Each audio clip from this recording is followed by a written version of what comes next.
My name is Felix. I'm a Danish TV host and car fanatic. I've been invited here to California to drive the new Vision AVTR. It's right in there in the hangar, and you're invited to come along to the future.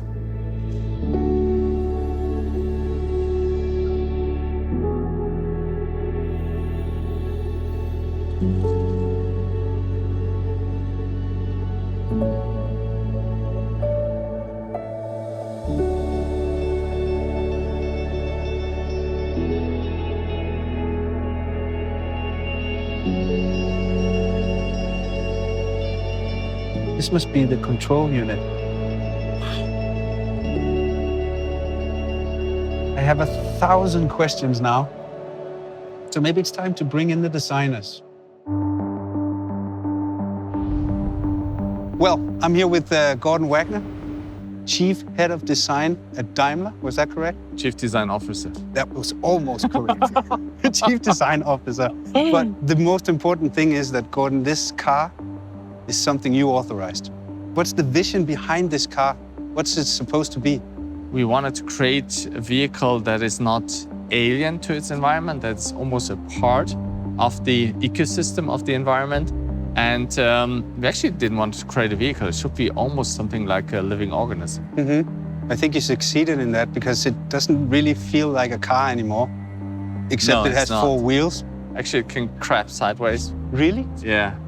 Like Why? 30 degrees sideways. Because we didn't want to have conventional wheels. These wheels, they look more like an animal paw, like soft and gentle. When you look at this car, what is it that you see as a designer? First of all, I think it looks very futuristic thanks to that super futuristic proportion. We wanted to create something that is very efficient looking, something that is almost like bio-design in harmony with nature. So it goes very gentle through the wind. From the materials, there's a lot of recycled materials. We have the dynamic car, which is fully recycled. We have this Karun wood, which is fast-growing rattan, very sustainable. We have all these fabrics, this ocean waste plastic. So from the material side, yeah, this is completely sustainable. And of course, our vision is the 100% sustainable car, and that car should embody this. Should we sit inside? Yeah, let's do that. You want to go on the other side? Yeah, sure. So actually the first moment is that wake up moment when you enter the car and the car wakes up. So you see all these light strips, they come alive, and then you start that merge moment, and we connect with this merge device here. Then of course you can steer the car forward, backward, left and right, and then when you want to crab sideways, you tilt that. So there's a sensor in there as well? Yeah, and actually if you see it, it goes up and down like the car is breathing, and then it boots up and you see the screen. And now we are actually flying through the world of Pandora. And this is so cool about this project, as we are stepping even out of the car industry and go into a different industry or merge it with a different industry. In this case, entertainment, one of the biggest entertainment companies. And for me, I see Mercedes not really as a car brand. I see it as a leading luxury brand. In fact, we want to make it the most loved luxury brand. And projects like that with corporations from other fields bring us so much more inspiration that we can elevate what we do to a different level. Can we drive? Let's go and drive. Let's take it out for a spin. And you haven't driven it before. It's No. your first time as well. Whoa. Let's move it slightly forward, okay? We are rolling. Yeah, but steering wheels are so last year.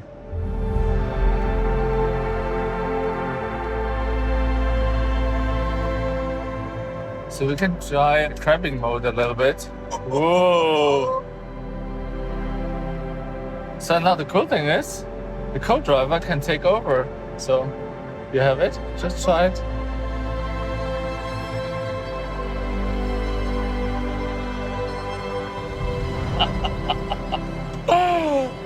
Oh, this is so cool. So, Vera, you were the head designer, lead designer on the user experience of the car, right? Yes, correct. I'm the Director of Advanced User Experience Design. Exactly. That's you.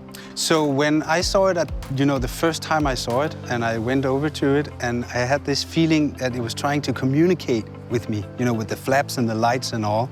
So that was your department. Correct. So everything what you see and hear, we did.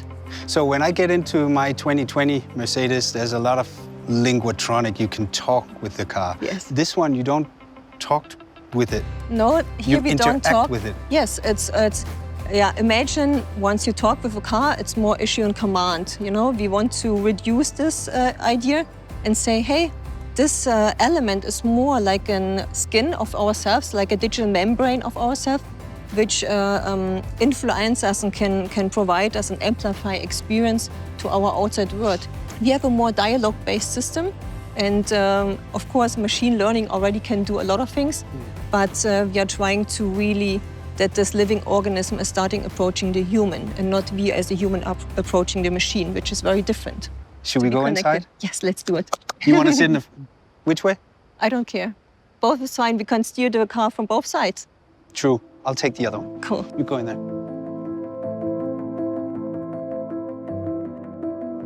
So what do we see?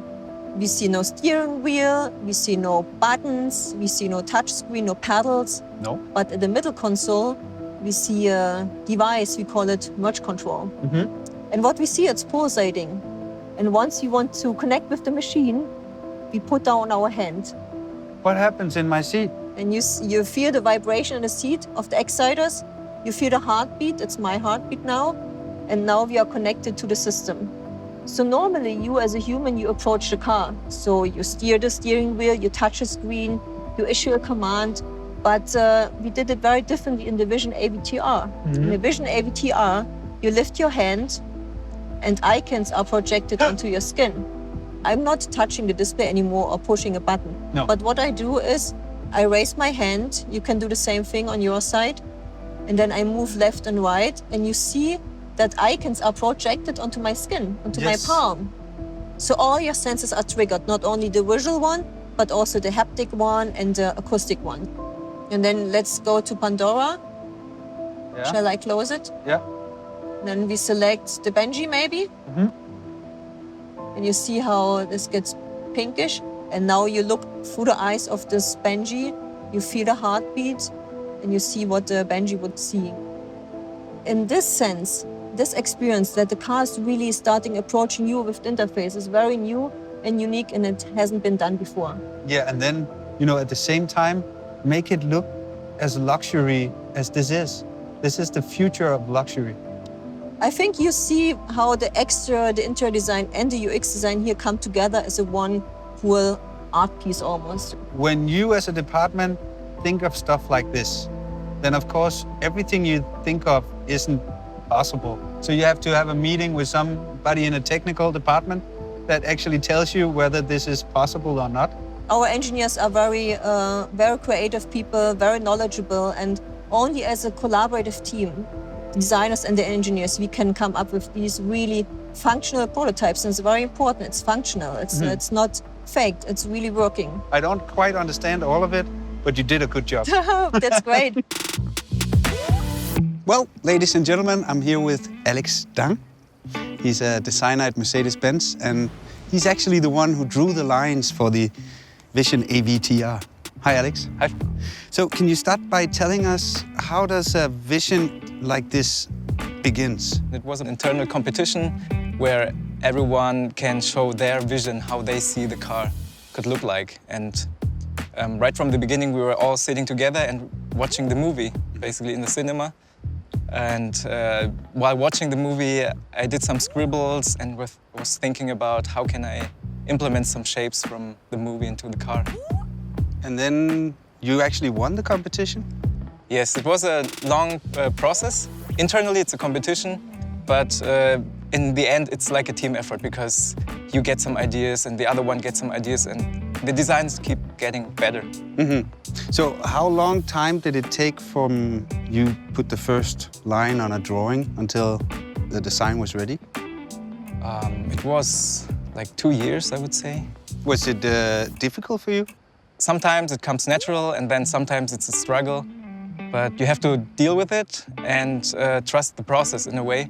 Because in the end, there will be something cool coming out. If you feel too comfortable, then you're too much in your comfort zone, I would say. And creativity is, I think, about getting out of the comfort zone, which doesn't always feel nice, but then you can create something new, something stunning. Push the limits. Push to the limits, exactly. So you came up with the idea for the wheels? Yes, because I watched the movie and I saw the wood sprites and I thought, why not trying to implement those into our vision? What was the biggest challenge for you on the design of this car? I think the biggest challenge for me was to combine the best of both worlds, like this science fiction avatar world, into our reality and still make it recognizable as a Mercedes-Benz. Let's move to the back. Yeah. Because of these flaps that makes the car come alive. What's the story with these? We have 33 flaps, and the main functions are aerodynamics, communication, and also the expression. Because the aerodynamics, the main idea to change a lot of surfaces, to change the aerodynamics in a way that you want to have it or you need it. And the second is the communication aspect. You're sitting in the car, driving it. You can show, the first time, you can show your intentions to the outside, whether you're accelerating, you're braking, or you turn. Yeah. So everything will be manifested to the outside through the omnidirectional flaps. And the third is, because it's an artificial intelligence, it's like a living object, it also has emotions that can be expressed to the outside through the motion design. What do you think it drives like? I think it would drive like something that you've never been experiencing before.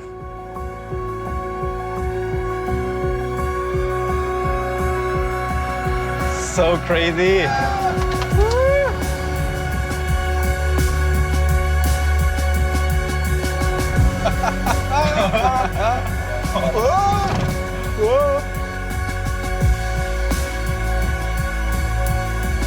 I can imagine waking up in my bed now like, oh, it's just a dream.